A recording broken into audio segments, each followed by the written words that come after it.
نحمده ونصلي على رسوله الكريم أما بعد قال الله تبارك وتعالى في كتابه المبين اليوم أكملت لكم دينكم وأتممت عليكم نعمتي ورضيت لكم الإسلام دينا صدق الله مولانا العظيم محترم حاضرين জরুরি কয়েকটা কথা জানা দরকার, বিশেষ করে যে সমস্ত সাংবাদিক ভাই বন্ধুরা আছেন তাদের উপলব্ধিটা একটু বেশি দরকার। কোন মতাদর্শের অপরিহার্য বিশ্বাসকে পরিহার করে সেই মতাদর্শের অনুসারী বলে দাবি করা এটা একটা প্রতারণা। বিষয়টা আবার বলি, আপনি একটা মতাদর্শ লালন করেন কিন্তু সেই মতাদর্শের অপরিহার্য কিছু বিশ্বাস ও নীতিমালা আছে, সেই বিশ্বাস ও নীতিমালাকে আপনি উপেক্ষা করে সেই মতাদর্শের অনুসারী বলে দাবি করা এটা নিতান্ত প্রতারণা। পৃথিবীর সকল দেশ, সমাজ এবং রাষ্ট্রে এটাকে প্রতারণা মনে করা হয়। আপনি এখানে মনে করেন ইন্ডিপেন্ডেন্ট টেলিভিশনের ক্যামেরা দেখলাম, ইন্ডিপেন্ডেন্ট টেলিভিশনের সাংবাদিকতা এবং তাদের এডিটের কিছু নীতিমালা আছে। এই নীতিমালাতে একজন বিশ্বাসী না, এটাকে সে অনুসরণ করে না। কিন্তু ইন্ডিপেন্ডেন্ট টেলিভিশনের সাংবাদিকের পরিচয় দিয়ে সে চলতে চায়। কোন প্রতিষ্ঠান, শুধু ইন্ডিপেন্ডেন্ট টেলিভিশন নয়, কোন প্রতিষ্ঠান মেনে নিবে না যে আমার নীতি ও আদর্শ, আমার নীতিমালাকে উপেক্ষা করে আমার প্রতিষ্ঠানের সদস্য হওয়ার দাবি করবে, পৃথিবীর কেউ মেনে নিবে না। ইসলাম যে কয়টা মৌলিক বিশ্বাসের উপরে দাঁড়িয়ে আছে তার ভিতরে একটি অপরিহার্য বিশ্বাস মুহাম্মদুর রাসূলুল্লাহ সাল্লাল্লাহু আলাইহি ওয়াসাল্লাম। পৃথিবীতে নবুয়তের যে ধারাবাহিকতা শুরু হয়েছে আদম আলাইহিস সালাম থেকে, সেটার সমাপ্তি ঘটেছে মুহাম্মদ সাল্লাল্লাহু আলাইহি ওয়াসাল্লামের কাছে এসে। সুতরাং তারপরে কোন ধরনের কোন নবীর আগমন এটা ইসলামের মৌলিক বিশ্বাসের পরিপন্থী। ইসলামে যেমন কাবা শরীফকে আল্লাহর ঘর মনে করা অপরিহার্য, কোরআনকে আল্লাহর নাজিলকৃত কিতাব মনে করা অপরিহার্য, মুহাম্মদ সাল্লাল্লাহু আলাইহি ওয়াসাল্লামকে শেষ নবী বলে বিশ্বাস করা অপরিহার্য। সুতরাং কাবা শরীফকে কেউ আল্লাহর ঘর মনে না করলে সে যেমন ইসলামের ভিতরে থাকার অধিকার রাখে না, কোরআনকে আল্লাহর নাজিলকৃত কিতাব হিসেবে বিশ্বাস না করলে সে যেমন ইসলামের ভিতরে থাকার অধিকার রাখে না, সে যেমন ইসলামের অনুসারী বলে দাবি করে এটা প্রতারণা। মুহাম্মদ সাল্লাল্লাহু আলাইহি ওয়াসাল্লামকে শেষ নবী বলে বিশ্বাস না করে আবার ইসলামের অনুসারী বলে দাবি করা এটা নির্ঘাত প্রতারণা।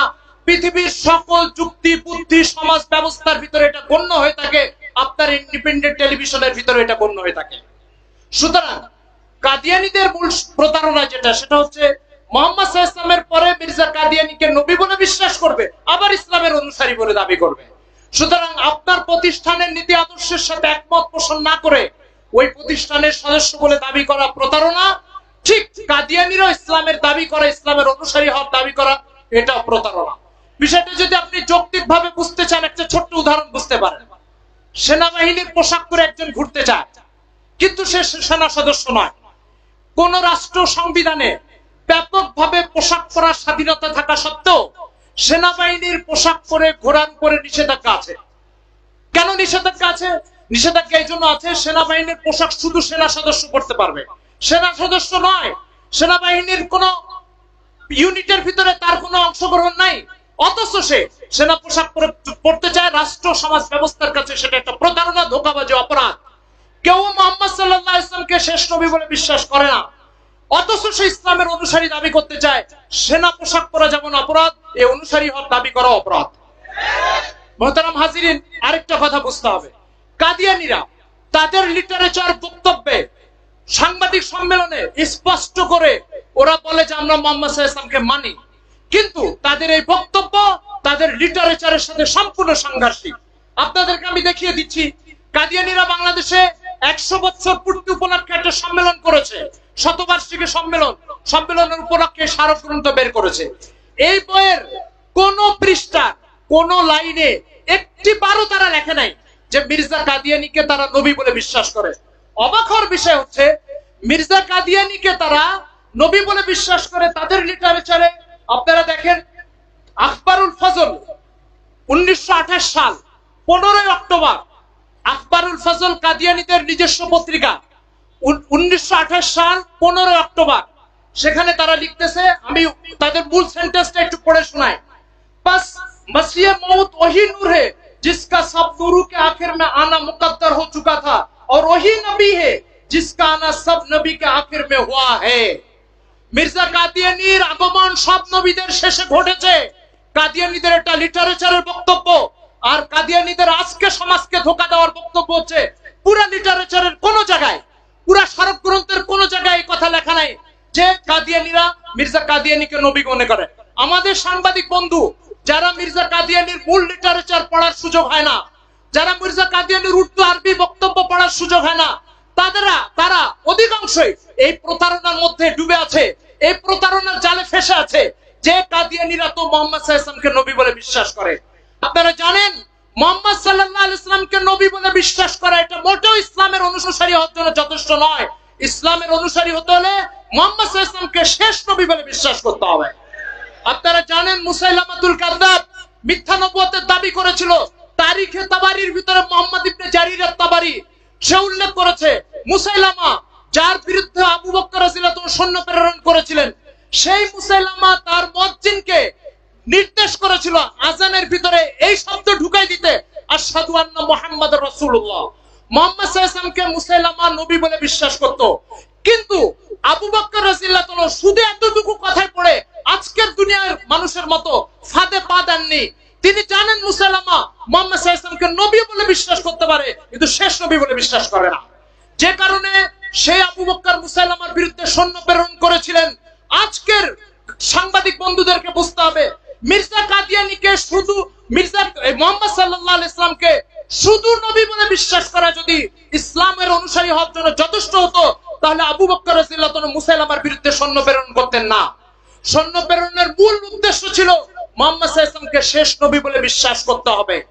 মুহতারাম হাজিরিন, আপনারা জানেন রাসূল সাল্লাল্লাহু আলাইহি ওয়াসাল্লাম ৪৪টা যুদ্ধে কখনো সরাসরি কখনো মদিনাতে বসে নেতৃত্ব দিয়েছেন। ৪৪টা যুদ্ধে শহীদ হয়েছিল ২৬৯ জন মুসলমান, আর এক মুসাইলামাতুল কাযযাবকে দুনিয়া থেকে সরানোর জন্য শহীদ হয়েছে ১২০০ সাহাবী। ১২০০ সাহাবী। আমার জিজ্ঞাসার বিষয় হয়েছে আকীদায়ে খতমে নবুয়তের হেফাজত এতটাই স্পর্শকাতর বিষয়, ইসলামের অস্তিত্বের হেফাজতের জন্য এতটাই স্পর্শকাতর বিষয় যে ১২০০ সাহাবী শহীদ হয়েছে, তারপরেও মুসাইলামাকে ছেড়ে দেওয়া হয়নি, তারপরেও মুসাইলামাকে মোটেও আপোষ করা হয় নাই। মুহতারাম হাজিরিন, এর মূল কারণ হচ্ছে আকীদায়ে খতমে নবুয়ত ঠিক আছে তো ইসলাম ঠিক আছে, আকীদায়ে খতমে নবুয়ত ঠিক নাই তো ইসলামের কিছুই ঠিক নাই। তার কারণ আজকে যে নতুন নবুয়তের দাবি করবে সে এসে কালকে ঘোষণা করবে আমার কাছে আল্লাহর পক্ষ থেকে ওহী ও মেসেজ এসেছে যে তোমাদের উপরে ৬ ওয়াক্ত নামাজ ফরজ। পরের দিন ওহী আসবে মুহাম্মদ সাল্লাল্লাহু আলাইহি ওয়াসাল্লাম তোমাদের উপরে জিহাদ ফরজ করেছেন, আজকে সেই জিহাদ স্থগিত হয়ে গেছে। পরের দিন এসে আরেক ওহী, তারপরের দিন আরেক ওহী। এবার বলেন মুহাম্মদ সাল্লাল্লাহু আলাইহি ওয়াসাল্লাম যে দ্বীনের উপরে তার উম্মতকে রেখে গেছেন এটা ঠিক থাকবে না বিকৃত হয়ে যাবে?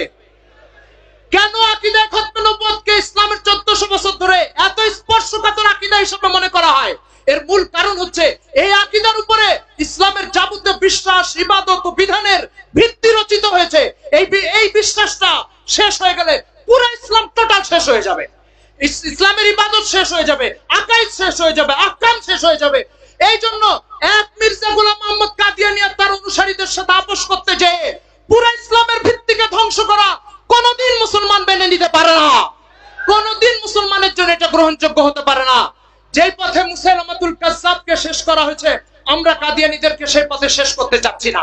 আমরা চাচ্ছি যেটা সরকার তাদেরকে এদেশে একটা সহাবস্থান নিশ্চিত করুক, কিন্তু এই প্রতারণার থেকে বেঁচে আসুক, অমুসলিম এবং সংখ্যালঘু হিসেবে বসবাস করবে, এটা আমাদের দাবি। আল্লাহ তাআলা আমাদেরকে এই যাত্রায় কবুল করেন, পীর সাহেব হুজুরের হায়াতে তৈয়বা তবিলা দান করেন, আল্লাহ তাআলা হুজুরের নেতৃত্বে এই কাজকে সামনে বেগবান করেন। আসসালামু আলাইকুম ওয়া রাহমাতুল্লাহ।